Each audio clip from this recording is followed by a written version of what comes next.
कलेची किंवा स्पोर्ट्सची कुठल्याही गोष्टीची कमी नाही आहे. लोकांमध्ये केपेबिलिटी आहे, हुशार आहेत आपले.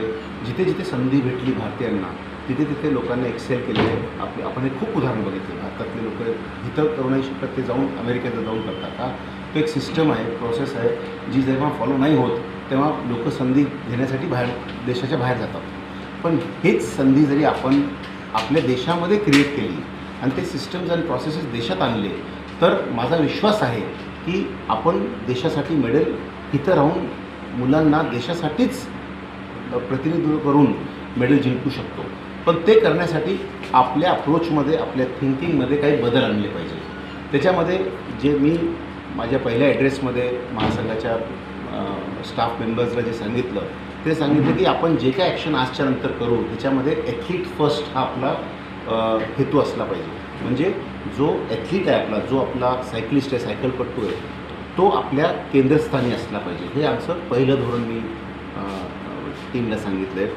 दुसरं, जे काय आपली ट्रेनिंग आणि कोचिंग सिस्टम्स आहेत आज, त्याला आपण टेक्निकली कसं प्रोग्रेस करू, किती ॲडव्हान्स करू, प्रॉपर बाईक फिट आपण केली पाहिजे मुलांची. त्यांचे अटायर, त्यांचे युनिफॉर्म, म्हणजे त्यांचे इक्विपमेंट जे ते वापरतात त्या इक्विपमेंटला कसं आपण ॲडव्हान्स करू शकतो, ते टेक्निकली कसे करेक्ट वापरू शकतो हे महत्त्वाचं आहे. आज आपण जरी कुठलीही गाडी घेतली, सायकल घेतली आणि त्या सायकलचं फिट आपल्या बॉडीप्रमाणे नाही केलं तर काय होतो, फटीग येतो, बॅकएक होती. म्हणजे आपल्या साईजला नाही बसला. छोटीशी गोष्ट आहे, तुम्ही बूट घ्या हो, बूट तुमच्या साईजचा नाही घेतला तर पाय सोलतो. तसंच सायकलिंगचा असतो की तुमचं इक्विपमेंट तुमच्या मापाचं असलं पाहिजे. तर मी कुठलेही 100 सायकली आणून ठेवले माझ्या फेडरेशनमध्ये काही फायदा नाही त्याचा. सायकल कशी असल्या पाहिजे, ज्या त्या ॲथलीटला बसले पाहिजे. तर सायंटिफिक अप्रोच पाहिजे. मग ट्रेनिंगचे टेक्निक्स जे आहे, कशा पद्धतीने टेक्निक आहे, म्हणजे आज मुलाचा परफॉर्मन्स एका लेवलवरती आहे, तर त्याचं परफॉर्मन्स बरोबर इव्हेंटच्या टायमाला कसं पीक होईल त्या पद्धतीने मी माझं ट्रेनिंग प्रोग्राम केलं पाहिजे. आणि त्याच्यासाठी सायंटिफिक मेथड्स वापरले जातात. तर त्या मेथड्सला आपण आपल्या टीचिंग सिस्टममध्ये इन्स्टिट्यूशनलाइज केलं पाहिजे. ते केलं तर आपलं परफॉर्मन्स नक्कीच चांगलं होईल. दुसरं, मी तुम्हाला सांगितलं, जे काय आपले एलिट परफॉर्मर्स आहेत, जे आज आपले प्रॉबेबल्स आहेत, जे असे सायकलपटू जे मेडल जिंकण्याच्या लायकीचे आहेत, त्यांच्यावरती आपण काम केलंच पाहिजे. पण ते करत असताना त्यांच्या खालोखाल जे ज्युनियर कॅटेगरीचे ॲथलीट्स आहेत त्यांच्यावरती पण त्याच जोमाने आपण काम केलं पाहिजे, जसं आपण प्रॉबेबल्सवरती करतो. तिसरी गोष्ट, त्याच्यामध्ये थर्ड लेअरमध्ये ग्रासरूट लेवलवरती टॅलेंट आयडेंटिफिकेशन पण झालं पाहिजे. ते ग्रासरूटवरती टॅलेंट आयडेंटिफिकेशन होऊन ज्युनियरमध्ये आले पाहिजे आणि ज्युनियरचे लोक सिनियरमध्ये गेले पाहिजे. तर हा एक कॉन्टिन्युअस प्रोसेस आहे. तर हे प्रोसेसला इन्स्टिट्यूशनलाइज करण्यासाठी आम्ही त्या प्रकारची कोचिंग सिस्टम आज राबवलेली आहे ऑलरेडी.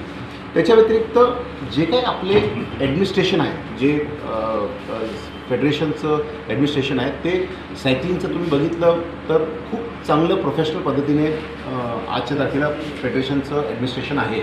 पण त्याला अजून आम्ही प्रोफेशनलाइज करायचा प्रयत्न करतो आहे. म्हणजे काय प्रोफेशनलाइज म्हणजे काय, टाईम दिला तर टाईम पाळला पाहिजे.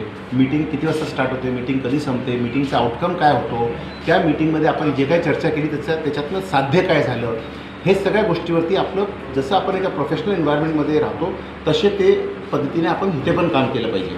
ते करू तर ऑटोमॅटिकली आपल्या कामामध्ये ट्रान्सपरन्सी येते, एक अकाउंटेबिलिटी येते आणि प्रत्येक लेवलवरती माझ्यापासून ते शेवटच्या ॲथलीटपर्यंत सगळ्यांमध्ये ते sense of responsibility, sense of accountability जोपर्यंत येणार नाही, प्रॉपर प्लॅनिंग आपण जोपर्यंत करणार नाही तोपर्यंत आपलं इम्प्लिमेंटेशन होणार नाही. कुठल्याही गोष्टीला आपण करायला जातो, जरी प्लॅनिंग आपण चांगली केली तर एक्झिक्युशन इमिडिएटली होतं, पण प्लॅनिंग नाही केलं तर एक्झिक्युशनमध्ये नेहमी प्रॉब्लेम येतो. हा सिम्पल प्रिन्सिपल आहे कुठल्या पण कामाचा.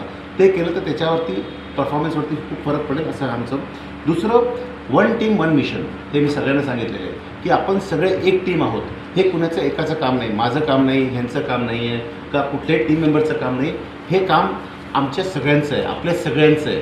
आणि जेव्हा भारताचा झेंडा वरती जातो त्या पोडियमवरती, तेव्हा प्रत्येक माणसाला गर्वाने वाटलं पाहिजे की ह्याच्यामध्ये माझं स्वेट आणि ब्लड इन्व्हॉल्ड आहे. म्हणजे मी ह्याच्यासाठी काम केले. जोपर्यंत तो फिलिंग येत नाही तोपर्यंत 1 मिशन 1 पर्पजच्या ऑब्जेक्टिव्हने जोपर्यंत लोक काम नाही करणार तोपर्यंत हे मिशन अचीव नाही होणार. तर ती एक आमची 5th मोस्ट इम्पॉर्टंट प्रायोरिटी माझी राहणार आहे बेसिकली महासंघामध्ये. आशिया खंडामध्ये भारत 0वरून 5वरती गेला मेडलमध्ये, झिरोवरून 5 तुमचा उद्देश किती असणार आहे? नक्कीच आपण नंबर 1 झालो पाहिजे अशा खंडात आणि जगामध्ये ऑलिम्पिक्सच्या स्टेजवरती असो किंवा ह्याच्यामध्ये असो कमीत कमी आपण क्वालिफायरमध्ये तरी गेलो पाहिजे. आता इमिडिएट टार्गेट तो आहे. उद्या आम्ही आलो आहे किंवा कोणी आलं आहे किंवा कुठल्या चांगल्या सायकलिस्ट आणि त्यामुळे उद्या सकाळी आपण मेडल जिंकू असं होणार नाही. पण त्या प्रोसेसला सेट केलं पाहिजे आणि तो एक रोडमॅप आपला रेडी झाला पाहिजे, ज्या रोडमॅपमध्ये एका ठराविक टाईमलाईनमध्ये आपण डिसाईड करू, आपणच ही टाईमलाईन तयार करू, पण त्या टाईमलाईनला रिलिजियसली फॉलो करणं हे आपल्या सगळ्यांचं कर्तव्य आहे.